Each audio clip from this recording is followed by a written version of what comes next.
Well, hello, good people. Mark Holmes here, and as always, I want to say thank you all for watching, commenting, subscribing, and being part of the Joe Boo Sports Report. Without you guys, as well as you ladies, you know that this literally does not work. Hope everybody's having a great day. I'm back here at the Man Cave. Yes, I love being back here at the Man Cave, even if it's only for one night. And I love pissing off Eagle fans. I do. You know I do love it. I love it 100%. And this is going to be one of those things that will piss them off. And that's fine, because this is fact-based, and I know anything fact-based, they're going to hate. They're just going to say, you're delusional, you're just a hater, you suck, you're crazy. It's not going to happen to us. Okay. All right. So right now we have, of course, all the talking heads that do what they do. What they always do is when a team wins, they start talking the D word. They keep talking the D word. They keep talking dynasty. Are we looking at a dynasty here? They're the best built team, and they're going to be great for years to come, and that nobody else has a chance. Keeping in mind that the NFC East has had now 3 Super Bowl winners. Now, it remains to be seen this year. 3 Super Bowl wins in the last 20 years without that Super Bowl winner repeating as division champion.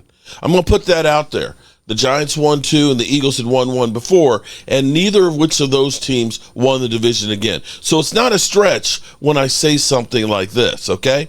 Maybe the Eagles are going to be the ones to break it. And right now on paper, the Eagles, you saw them dismantle the Chiefs.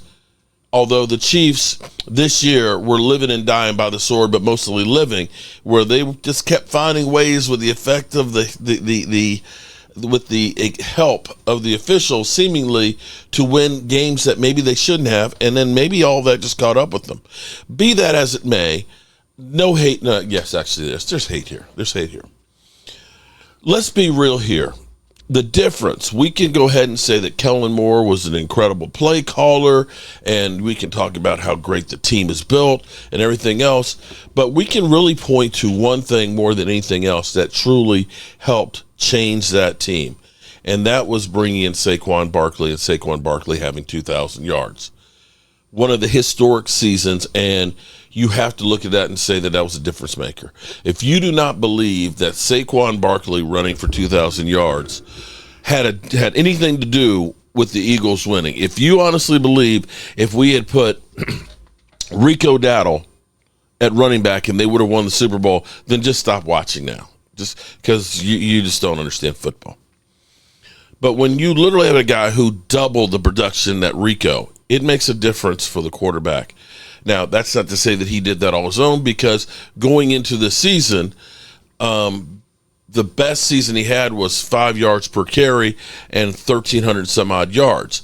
He ended up getting an additional 700 yards and 3/4 of a yard average more. That's just because the Giants sucked. Their offensive line was terrible. They didn't have a quarterback. They didn't have receivers. They were ass. And him going to a good team made them even better. Or should I say great. He did. The question now is, what have you done for me lately? This year's over with. And when we look at the pantheon of people that have rushed for 2,000 yards, what is it like after that? Is it 2,000 yards every year? No, my friends, it's not. Now, we can go through, and we are right now, what has happened to running backs that have rushed for 2,000 yards. And this doesn't necessarily bode well. Now, I hear you over there, Michael, Derrick Henry. So before, this is the last 3 running backs that have rushed for 2,000 yards, okay? So how they performed. So did the last 3, this is an article that came out actually a couple weeks ago. Did the last 3 2,000-yard rushers find playoff success? Before Barkley, the last running back to rush for 2,000 yards was Derrick Henry in 2020. Henry was the second of was the second 2,000 rusher for the Tennessee Titans this century after Chris Jones completed in 2009. Johnson missed the entire playoffs, 2020, and still fighting to win in Week 17. So they had to play their starters the last game season. Henry went on the back day, rushing 34 times, 250 yards, 2 touchdowns. Okay, I messed this whole thing up. This is actually the wrong article that I'm looking at. This was actually have 2,000-yard rushers had an effect in the playoffs the year that they were. And actually, this is actually not the right article for this, so forgive me. But this was success in the playoffs with 2,000-yard rushers, which is wrong, but I still have the other information to actually back this up. The only one before Saquon has been actually Terrell Davis. Okay. Is there success after 2,000 yards? And the last 2,000-yard running backs with playoff success was Terrell Davis in his MVP season. The regular season, Davis had 300. Okay. All right. Let me get back to my original premise. I was sitting here thinking because I was reading that earlier, and I misread it wrong. Here's the thing. After rushing for 2,000 yards, the running backs typically are not anywhere close to the same, with 2 exceptions. Eric Dickerson, in his second year, and let's pop this up here.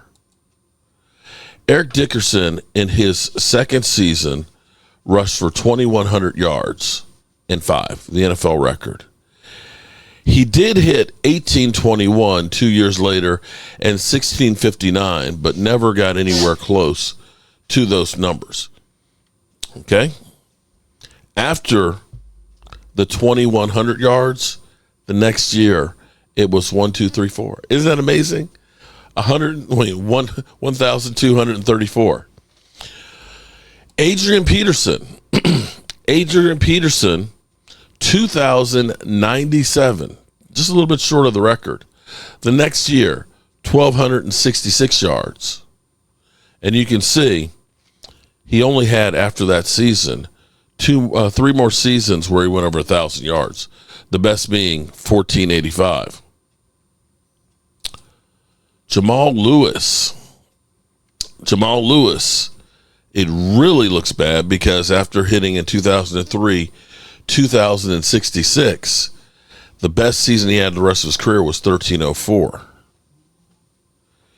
Barry Sanders, second to last season he had 2,053, the next year 1,491.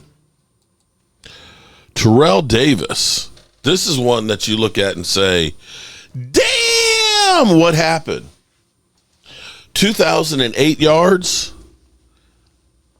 only played for 3 more years and never got over 700 yards. Chris Johnson, 2,006 yards. The next year, 1,364, 1,047, 1,243, and 1,007. The Juice, O.J. Simpson, rest his soul, hit 2003 in his, did he do it? His 5th year. He did hit 1817 and 1503, but was never the same again. And probably the one that you have to look at and say is the exception to the rule is Derrick Henry. Derrick Henry having 2,027 in 2020 goes to a loaded Raven team, and this year had 1921.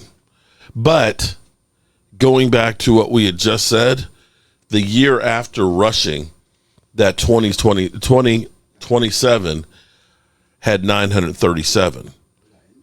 Well, regardless, it's the curse of hitting that number. So the reality is, having that big number, the following season isn't anywhere near as good. And that goes all across the board. Nobody has repeated a 2,000-yard season or had a great season the following year. So Eagle fans, you do have some issues that are going to be there. You don't have Kellen Moore if he was the guy, okay? And your running back probably is not going to be able to have a season like he did. So we'll see what we're going to see. Feel free to give me all your hate right now. It's okay. It's okay. It's okay. I understand it. I believe me. I know how it goes. It's okay. It's okay. All righty, good people. As always, we appreciate you guys, and we're playing with the buttons here. And I will see you guys soon. Peace out.